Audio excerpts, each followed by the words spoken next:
Okay, very good evening, ladies and gentlemen. I'm Councillor Ian Edwards and I'm Chairman of the Central and South Planning Committee. There being no members of the public present, I will dispense with a lot of the ordinary introduction, but I will welcome anybody who may be following us on YouTube, either live or at a later stage.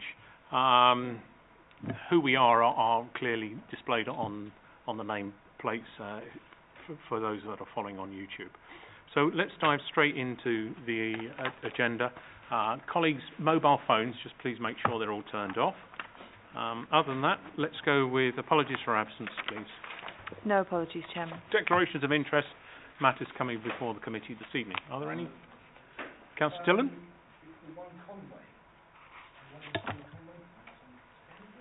Yep.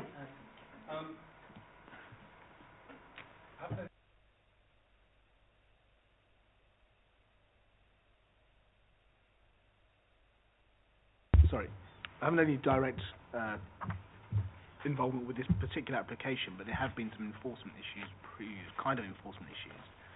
previously that I have had some sort of dealings with, and I think my view may be prejudicial. So. Well, having come to that conclusion, then I think you need to withdraw on that matter. Thank you very much. Are there any other interests at all? Microphone, please. Thank you. Right, sign and receive two sets of minutes, please. The first ones are dated the 29th of August in the pack. Are they agreed, colleagues? Thank you. And the 18th of September. Thank you very much. Agenda item 4. No matters being notified in advance or urgent. And agenda item 5 is just to confirm that all matters before the committee this evening will be held in public, there being no part 2 issues. We have no applications. Item 6 has been withdrawn. Item 8 has been withdrawn. Item 9 has been withdrawn. So let's get straight into number 7, please. 93 Midhurst Garden. Mr. Chairman, sorry. Agenda item number 11. No direct involvement, but had a chat. So I will be leaving the room. Okay. Thank you very much. Thank you. Item 11. Mr. Ronnie. Thank you, Chairman. Before I begin, it's just the description of development on the front sheet for item 7 is incorrect. It says it's a proposal for a development of a play area. Clearly isn't. So I've amended that to the correct description on the addendum sheet. And obviously the front sheet on the main agenda item is correct. So the application is for single-storey side and rear extensions, a first floor rear extension, and conversion of the dwelling from a single dwelling to 1 2-bed flat and 1 studio flat. In terms of the extensions, these all meet the criteria set down in the Council Supplementary Planning document on residential extensions in terms of depth, design and height of buildings, and therefore the impact on the adjoining occupiers is acceptable from the extensions. In terms of the conversion, the proposal meets the London Plan standards in terms of the floor space. There is access for both flats to amenity space, and both flats have 2 parking spaces to meet the council standards. So everything in relation to the conversion meets the standards, everything in relation to the extensions meets the standards, and therefore we are recommending the application for approval. There are a couple of additional conditions which I've outlined in the addendum sheet, relating to the crossover and details of that to be submitted, and details of the cycle parking also to be submitted and approved after. If I can just go through the plans. The hatched area shows the extensions. These are the existing plans. And the proposed plans, which shows the there is a single-storey extension at the moment, and there's a slight increase in the depth of that, and then an increase in terms of the side extension. The first floor plan to the right shows the extent of the first floor, just being behind the main house. And those are the elevations. The roof is designed to match. The property already, it's the one with the porch, it already has a hard standing to the front, which has 2 parking spaces already there. There are 2 proposed to the rear. You can see the gated access that's available to the back, and that's also the access to be used for access for the first floor flat to the garden. And that is the garden area, which is to be subdivided into 2, one for the ground floor and the rear part for the first floor. So the adjoining properties obviously been well extended, so there's no impact on these properties. Again, there's an extension on the adjoining one, the other side as well.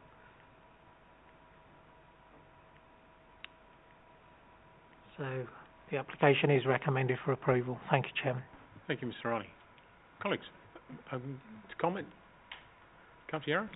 Thank you, Chairman. I don't have any problems with this application at all. I'm quite prepared to move the recommendation with the addition of the information from the addendum sheet. But I would move that we accept the officer's recommendation. Thank you very much. Anybody else? Councillor Dillon? I'll second that, but could I just add something? That it'd be useful in the future if we had some pictures of those sort of driveways to the back of the property, so we can actually see that it's not blocked, etc., or what the access is like.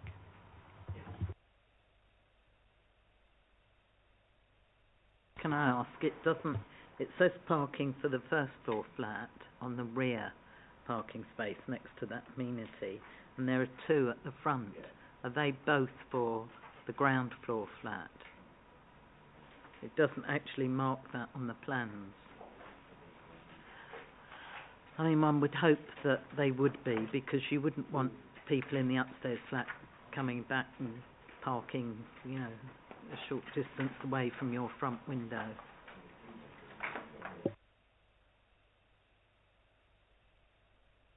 I mean, it's not stated. Obviously, the rear parking is for the first floor flat, and the front parking, because the windows on the ground floor flat look out onto it, we would require, if members wished, we could make that clear in a condition. Yeah.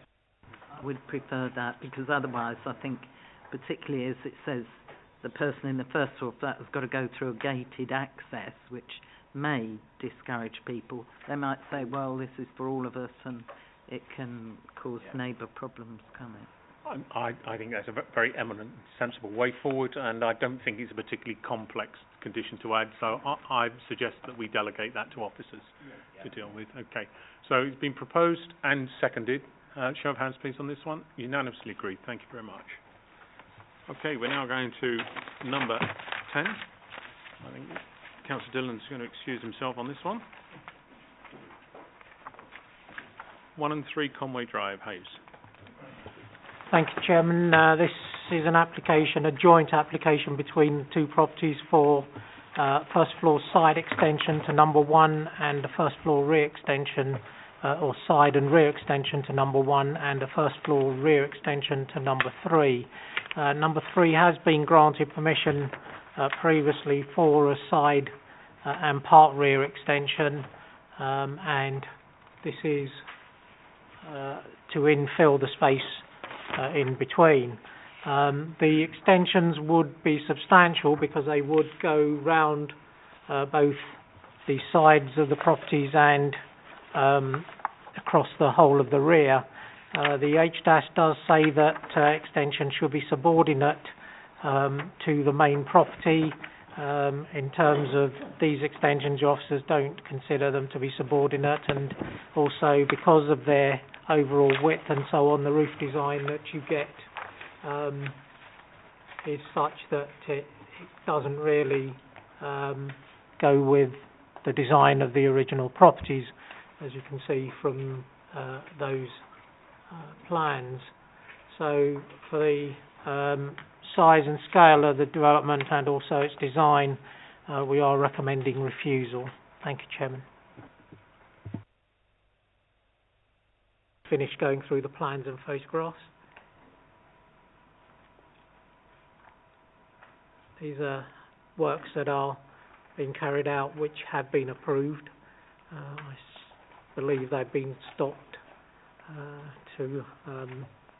pending the outcome of this application.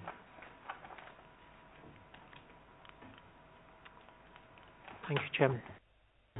Okay, colleagues here, the issue isn't the wraparound side and rears, it's the infill at the back. It's the only matters before us, and that is the consideration, and the issue here is whether or not that infill is sufficiently detrimental to the character of the initial property and the street scene generally to justify refusal.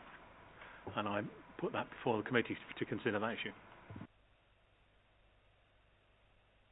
Councillor Duncan. Well, just as we're talking about principles, it's not on the public face of the building, it's at the rear, and it's infilling.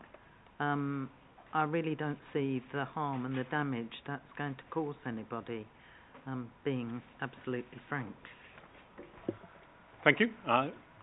Point well made. Any other views, please? Councillor Yarrow? Well, it's one of these, when I first looked at it, it's one of these on-balance things that we often talk about, and quite frankly, if Councillor Duncan believes that it's knows that it's at the back, and what difference does it make? You know, I'm quite prepared to go along with it. It's an on-balance situation, so you know, I won't move it yet. Other people might want to speak, but I would be supportive of what you said, Janet. Councillor Chamdale. Thank you, Chairman. Yeah, I quite agree. On balance, I mean, if this went to the inspectorate, would he deem that is such a development that it would? I can't see him really holding that up because it's not on the side, as Councillor Duncan said. It is at the back. I would like to see the pictures again. That would be, if you could just show the pictures again, just for guidance, so we're absolutely clear where the development's taking place. Probably the best one, the two-storey rear extension that's been approved and constructed on number 3 is there. There is a two-storey element. The other property in the white, that's already been extended. That's number 3, yeah. That's number 3, yeah. So the two-storey, that in a similar. So it's almost keeping in line with it then. Well, it'll mirror the number 1 has a approval for the same extension on this side, so it mirrors that extension, and then the 2 elements in between, the gaps in between, are being filled. If I can go back to the plans, so that you get the 2 these elements here. So the white extension that you saw is this one here. On that, I'm not confident. I'm sort of going with the officer's recommendation. Okay, Councillor Duncan again. I think actually it improves it. If you look, you've got flat roofs here, and you're going to have 2-storey extensions. Then just filling that in. I know you've got valley gutters here coming down, but it's all of a piece. It looks all of a design. You've not got flat roofs. You've not got anything.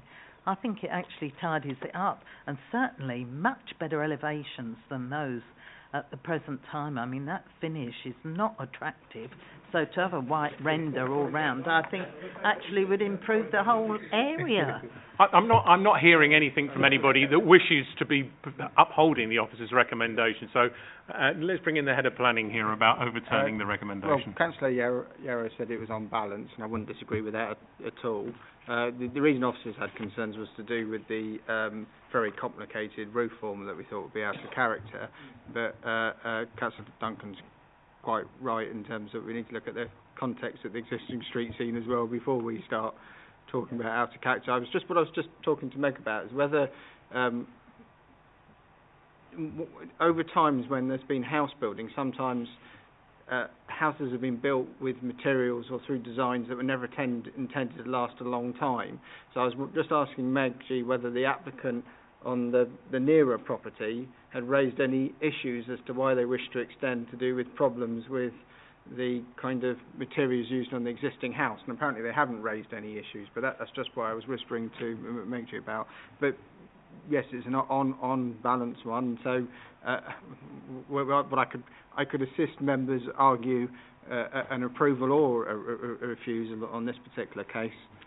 Thank you very much. I get the impression the energy in the room is to actually overturn officers and to approve this application. So, is somebody prepared to take that forward, Councillor Yarrow? Yes, I'll move the. Councillor Duncan, you seconding? Yes, and subject to approval details being agreed by the Sorry. Approval details. Yep. Approval conditions, materials, the standard conditions that go with it on materials. If I can come in on conditions, there's not likely to be anything untoward that we would put on. It would just be your standard conditions relating to materials, relating to compliance with the approved plans.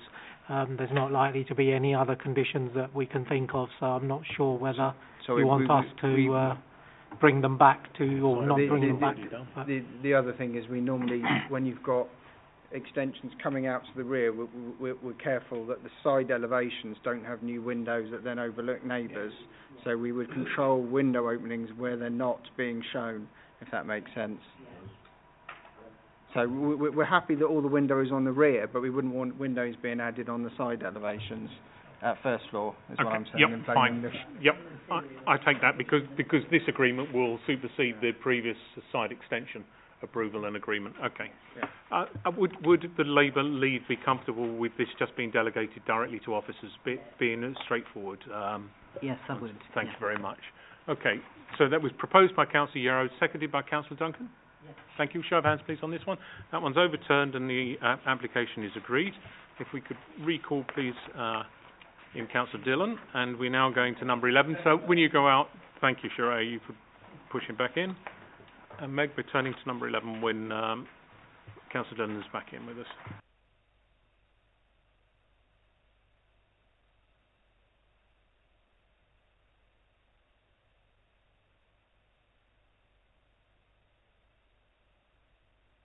Thank you, Chairman. This application relates to the change of use of a warehouse to a mixed use comprising a restaurant and shisha lounge. The site is located within an industrial and business area, an IBA, where generally the council's policies restrict development to industrial, business or warehousing development. And there are policies which protect that, in particular policy LE2 of the local plan. There is no policy LE2, which I have set out in full on page 80, does say that there are exceptions that can be made, and those exceptions relate to whether there is a realistic prospect of the land being used for industrial warehouse purposes, whether the alternative uses conflict with the plan, and whether the proposal meets the objectives of the affordable housing and economic regeneration. In this particular case, there has been no case made and no evidence presented that there's no realistic prospect of the land being used, and in fact it is currently being used for an authorised use. There is no evidence presented which shows that it will meet an economic objective and will not meet any employment needs, and the alternative uses that are being proposed in fact conflict with the objectives of the local plan and are better suited in a town centre location. So in this particular case, the principle of the development is unacceptable. There's also issues with regard to parking. No parking is proposed for this site. The area is or the site is located in an area where there is parking issues, and any overspill parking from the use is likely to go onto streets which are already having heavily parked. So these two reasons we are recommending refusal. If I can just go through the plans. Just hold you 1 second Yeah. there. Head of Planning wishes to come in with some additional I'm going considerations. to recommend an additional third refusal reason to members, but perhaps if I let Meg G go through the plans and then I'll come back with that in a minute. Thank you. Sorry. Thank you. As I say, if I can just go through the plans, as you can see, the surrounding area is all industrial warehousing, and this is a small part. These are the units. They are currently in use, and these are the surrounding units. Again, this is located in the most sort of narrowest parts of the site, where parking at the front of the site is limited as well. And these are sort of more broader parts where the parking is available. As you can see, the units are currently in use, so we would recommend refusal in principle and on parking grounds. So I'd like to recommend an additional third reason. So Meg G's outlined a second reason that relates to the parking and the impacts of that. Members will notice from the photos that there's no street lights, there's no proper footway network to connect pedestrians walking to the site. So I'd like to propose a third reason that's basically centred around pedestrian safety. Now, I know this will be accessed by adults, but because of the reasons I've outlined, I think we should actually consider a third reason related to pedestrian safety, that at night with no street lighting we could have in the middle of an industrial estate a nasty situation. Thank you, Chairman. I think the report and Meg's presentation has said it quite clearly. There's nothing going for it, and I'll move with the officer's recommendation. With the additional... Additional condition, yeah. Thank you very much. Councillor Dillon? Yeah, truly awful application, an awful site. God knows if that went through, what kind of antisocial behaviour you'd get there in years to come. I would be very happy to second that. Thank you. Show of hands, please, on this one. Unanimous? That one's Delegated to refused. Delegated to add the additional wording around road safety, pedestrian safety. Thank you. Turning to agenda item 12, and we will take 12 and 13 in a single presentation, but vote separately on these, please. Number 20, the High Street. Thank you, Chairman. Yes. Grab him back in. Well done. Thank you.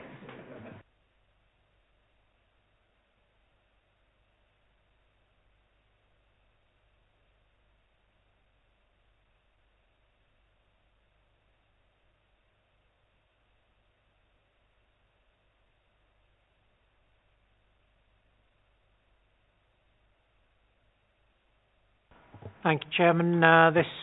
These two applications relate to the conversion or change of use of the first and second floors from office use to one-bed flats and two-bed flats.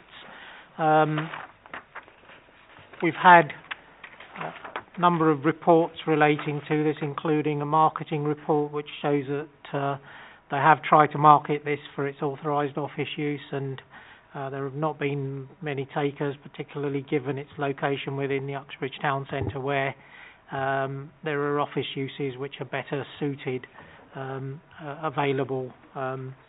So we are recommending in principle that the conversion is acceptable and the loss of the office space is acceptable. This is a listed building which dates originally from the 16th century. There have been additions, later additions, 17th and 19th, 20th centuries, and the photographs will show these additions as you go along. Being a listed building, it does present difficulties in terms of converting it without disturbing or destroying, if you like, the fabric of the building, the internal fabric, and particularly making changes to the external appearance of the building. Therefore, there are constraints in terms of the existing windows and where rooms can be located. With that being the case, the bedroom windows in particular for these flats don't meet the council standards in terms of distance to blank walls and so on, and they are particularly close on the first floor bedrooms. But as I said before, this is a listed building. It is bringing a building back in, the listed building back into use. It is probably providing repairs and reinstating a lot of the architectural features that are within the building, and therefore we are recommending in this particular case that we not that we ignore our policies, but that we override them and approve the conversion with the least impact on the listed building as is proposed. The council's conservation officers have been involved in providing advice on location of partitions and so on, and which would least disturb the fabric of the building, and therefore this is the layout that has been recommended. If I can just go through the plans. These are the existing plans and elevations. These are the modern additions to the rear, and then the original front elevation.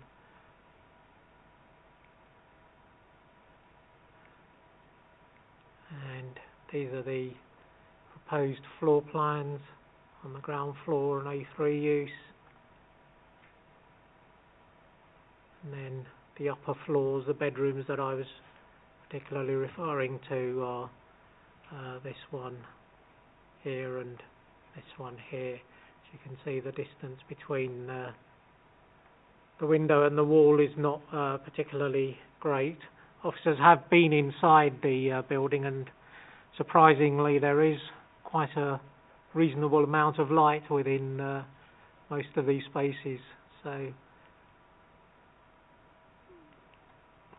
And that's the proposed side elevation and rear elevation, and then the front elevation, which involves restoration of the windows, particularly at the gable level in here. As you can see, the headroom that's available, particularly on the top floor. There's restricted space here, but this flat is a one-bed flat, which is 70 square metres overall, so the floor space, even discounting the limited headroom, would still meet or exceed the 50 square metres that's required. These are the photographs. As you can see, these are the front gables, the windows that are going in these elements here. They were originally windows in there, which have been replaced and being put back in. This is the inside of the building. As you can see, there are original features which need to be taken account of in the layout and design of the partitions. Some partitions which will be removed, which aren't.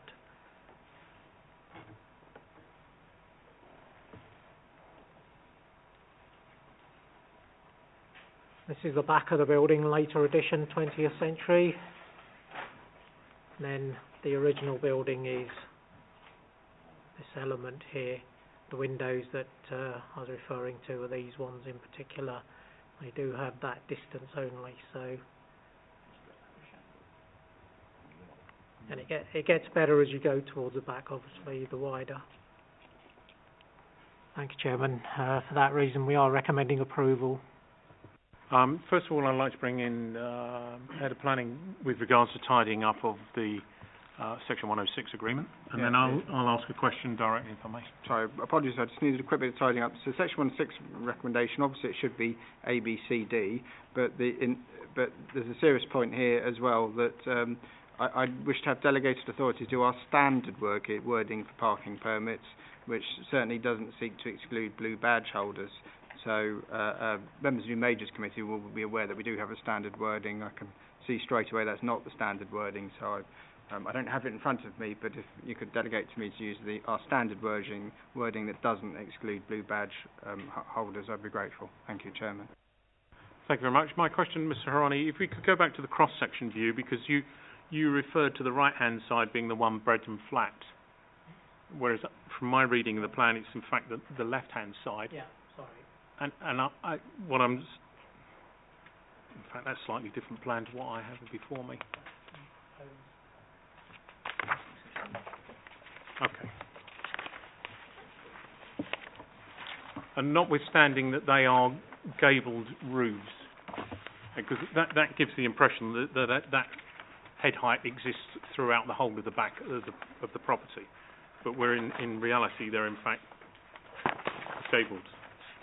And I just want you to confirm that across the back there is enough headroom across that part.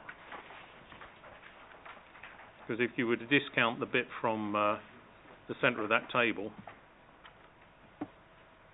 there might not be so much. Am I making myself clear?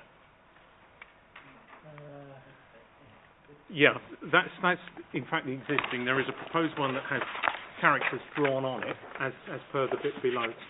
But they seem to suggest that the whole of that headroom extends across the whole of the width of the property. But actually, when you look at the back, it is quite severely gabled. There's 3 gables there. And the amount of usable headroom is not that great. And my question is, are we satisfied there is enough usable headspace in it? Yes. It's a misleading cross-section. They've shown it in the most favourable of terms, as one would expect. And that most favourable terms only exist for a very, very small percentage of the actual width of the property. The rest of it is in a far lower situation.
We've measured the overall floor space, and all of the flats exceed the standards. Apartment 4, which is a 2-bed flat, is a fairly large unit, so it requires 71 square metres, and I think it was measured at over 100, so it will meet. If we take out all of the hatched area, it will still exceed 70, yeah. That's fine. Sorry, for the sake of the recording, I was just asking confirmation that the hatched area, if that was discounted, whether or not the remaining unhatched area of that apartment would exceed the minimum floor plan, and Mr. Harani's confirmed that it will. Okay, that's my question. Sorry, thank you. Now, colleagues, for you, discussion. Councillor Duncan. Yes, I think it's good to bring the building back into use. I'm pleased that it gives the opportunity to reinstate some of the original features, and that's to be done by condition under close supervision and coordination with the local planning authority. So I welcome it. I think that this will actually help to improve the historic fabric of that building that we still have with us. So yes, I would move officer's recommendation. Subject to delegated authority, the head of planning, to change timing the And 106 if we're agreement. taking them one by one, that's on item 12, first of all. Yeah, and there is an addendum that lists some other Conditions. housekeeping Another issues. condition, yes. Yep. Yeah. Okay, With those you move them. reasons on the addendum. You move the officer's recommendations. Thank you. Councillor Yarrow? Couldn't agree more. I'll second that. Excellent. Thank you very much. Show of hands on this one, please. Right, that is on the building and on the listed consent. Yes, Same again? The same again, and I would move the officer's recommendation on item 13. Thank you very much. I'll Seconded second again. it. Yeah, item Show of hands, 13. please, on that one. Okay, that one's done. So that brings us to the end of the meeting. Thank you very, very much, everybody.